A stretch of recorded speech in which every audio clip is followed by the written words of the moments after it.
വിശുദ്ധ മത്തായി അദ്ധ്യായം 7. അന്യരെ വിധിക്കരുത്, വിധിക്കപ്പെടാതിരിക്കാൻ നിങ്ങളും വിധിക്കരുത്. നിങ്ങൾ വിധിക്കുന്ന വിധിയാൽ തന്നെ നിങ്ങളും വിധിക്കപ്പെടും. നിങ്ങൾ അളക്കുന്ന അളവ് കൊണ്ട് തന്നെ നിങ്ങൾക്കും അളന്നു കിട്ടും. നീ സഹോദരന്റെ കണ്ണിലെ കരട് കാണുകയും നിന്റെ കണ്ണിലെ തടിക്കഷ്ണം ശ്രദ്ധിക്കാതിരിക്കുകയും ചെയ്യുന്നത് എന്തുകൊണ്ട്? അഥവാ നിന്റെ കണ്ണിൽ തടിക്കഷ്ണം ഇരിക്കെ സഹോദരനോട് ഞാൻ നിന്റെ കണ്ണിൽ നിന്ന് കരടെടുത്ത് കളയട്ടെ എന്ന് എങ്ങനെ പറയും? കപടനാട്യക്കാരാ, ആദ്യം സ്വന്തം കണ്ണിൽ നിന്ന് തടിക്കഷ്ണം എടുത്തു മാറ്റുക. അപ്പോൾ സഹോദരന്റെ കണ്ണിലെ കരടെടുത്തു കളയാൻ നിനക്ക് കാഴ്ച തെളിയും. വിശുദ്ധമായത് നായ്ക്കൾക്ക് കൊടുക്കരുത്, നിങ്ങളുടെ മുത്തുകൾ പന്നികൾക്ക് ഇട്ടു കൊടുക്കരുത്. അവ അത് ചവിട്ടി നശിപ്പിക്കുകയും തിരിഞ്ഞു നിങ്ങളെ ആക്രമിക്കുകയും ചെയ്തേക്കാം. പ്രാർത്ഥനയുടെ ശക്തി. ചോദിക്കുവിൻ, നിങ്ങൾക്ക് ലഭിക്കും. അന്വേഷിക്കുവിൻ, നിങ്ങൾ കണ്ടെത്തും. മുട്ടുവിൻ, നിങ്ങൾക്ക് തുറന്നു കിട്ടും. ചോദിക്കുന്ന ഏവനും ലഭിക്കുന്നു, അന്വേഷിക്കുന്നവൻ കണ്ടെത്തുന്നു, മുട്ടുന്നവന് തുറന്നു കിട്ടുകയും ചെയ്യുന്നു. മകൻ അപ്പം ചോദിച്ചാൽ കല്ല് കൊടുക്കുന്ന ആരെങ്കിലും നിങ്ങളിലുണ്ടോ? അഥവാ മീൻ ചോദിച്ചാൽ പാമ്പിനെ കൊടുക്കുമോ? മക്കൾക്ക് നല്ല വസ്തുക്കൾ കൊടുക്കണമെന്ന് ദുഷ്ടരായി നിങ്ങൾ അറിയുന്നുവെങ്കിൽ നിങ്ങളുടെ സ്വർഗസ്ഥനായ പിതാവ് തന്നോട് ചോദിക്കുന്നവർക്ക് എത്രയോ കൂടുതൽ നന്മകൾ നൽകും. മറ്റുള്ളവർ നിങ്ങൾക്ക് ചെയ്തു തരണമെന്ന് നിങ്ങൾ ആഗ്രഹിക്കുന്നതെല്ലാം നിങ്ങൾ അവർക്ക് ചെയ്യുവിൻ. ഇതാണ് നിയമവും പ്രവാചകന്മാരും. ഇടുങ്ങിയ വാതിലിലൂടെ പ്രവേശിക്കുവിൻ. വിനാശത്തിലേക്ക് നയിക്കുന്ന വാതിൽ വിസ്തൃതവും വഴി വിശാലവുമാണ്, അതിലെ കടന്നു പോകുന്നവർ വളരെയാണ് താനും.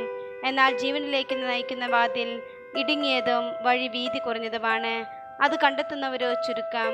വ്യാജപ്രവാചകന്മാർ. ആടുകളുടെ വേഷത്തിൽ വരുന്ന വ്യാജപ്രവാചകന്മാരെ സൂക്ഷിച്ചു കൊള്ളുവിൻ. ഉള്ളിൽ അവർ കടിച്ചു ചീന്തുന്ന ചെന്നായ്ക്കളാണ്. ഫലങ്ങളിൽ നിന്ന് അവരെ മനസ്സിലാക്കാം. മുൾച്ചെടിയിൽ നിന്ന് മുന്തിരിപ്പഴമോ ഞെരിഞ്ഞിലിൽ നിന്ന് അത്തിപ്പഴമോ പറിക്കാറുണ്ടോ? നല്ല വൃക്ഷം നല്ല ഫലവും ചീത്ത വൃക്ഷം ചീത്ത ഫലവും നൽകുന്നു. നല്ല വൃക്ഷത്തിന് ചീത്ത ഫലങ്ങളോ ചീത്ത വൃക്ഷത്തിന് നല്ല ഫലങ്ങളോ പുറപ്പെടുവിക്കാൻ സാധിക്കുകയില്ല. നല്ല ഫലം കായ്ക്കാത്ത വൃക്ഷമെല്ലാം വെട്ടി തീയിലെറിയപ്പെടും. അവരുടെ ഫലങ്ങളിൽ നിന്ന് നിങ്ങൾ അവരെ അറിയും. യഥാർത്ഥ ശിഷ്യൻ. കർത്താവേ കർത്താവേ എന്ന് എന്നോട് വിളിച്ചപേക്ഷിക്കുന്നവനല്ല, എൻ്റെ സ്വർഗസ്ഥനായ പിതാവിൻ്റെ ഇഷ്ടം നിറവേറ്റുന്നവനാണ് സ്വർഗരാജ്യത്തിൽ പ്രവേശിക്കുക.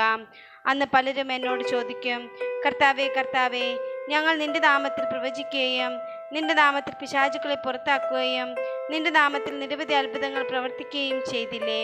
അപ്പോൾ ഞാൻ അവരോട് പറയും, നിങ്ങളെ ഞാൻ ഒരിക്കലും അറിഞ്ഞിട്ടില്ല. അനീതി പ്രവർത്തിക്കുന്നവരെ, നിങ്ങൾ എന്നിൽ നിന്ന് അകന്നു പോകുവേൻ. എൻ്റെ ഈ വചനങ്ങൾ ശ്രവിക്കുകയും അവ അനുസരിക്കുകയും ചെയ്യുന്നവൻ പാറമേൽ ഭവനം പണിത വിവേകമതിയായ മനുഷ്യന് തുല്യനായിരിക്കും. മഴ പെയ്തു, വെള്ളപ്പൊക്കമുണ്ടായി, കാറ്റൂതി, അത് ഭവനത്തിന്മേൽ ആഞ്ഞടിച്ചു, എങ്കിലും അത് വീണില്ല. എന്തുകൊണ്ടെന്നാൽ അത് പാറമേൽ സ്ഥാപിതമായിരുന്നു. എൻ്റെ ഈ വചനങ്ങൾ കേൾക്കുകയും എന്നാൽ അതനുസരിക്കാതിരിക്കുകയും ചെയ്യുന്നവൻ മണൽപ്പുറത്ത് ഭവനം പണിത ഭോഷന് തുല്യനായിരിക്കും. മഴ പെയ്തു, വെള്ളപ്പൊക്കമുണ്ടായി, കാറ്റൂതി, അത് ഭവനത്തിന്മേൽ ആഞ്ഞടിച്ചു, അത് വീണുപോയി, അതിൻ്റെ വീഴ്ച വലുതായിരുന്നു. യേശു ഈ വചനങ്ങൾ അവസാനിപ്പിച്ചപ്പോൾ ജനാവലി അവൻ്റെ പ്രബോധനത്തെപ്പറ്റി വിസ്മയിച്ചു. അവരുടെ നിയമജ്ഞരെ പോലെയല്ല, അധികാരമുള്ളവനെ പോലെയാണ് അവൻ പഠിപ്പിച്ചത്.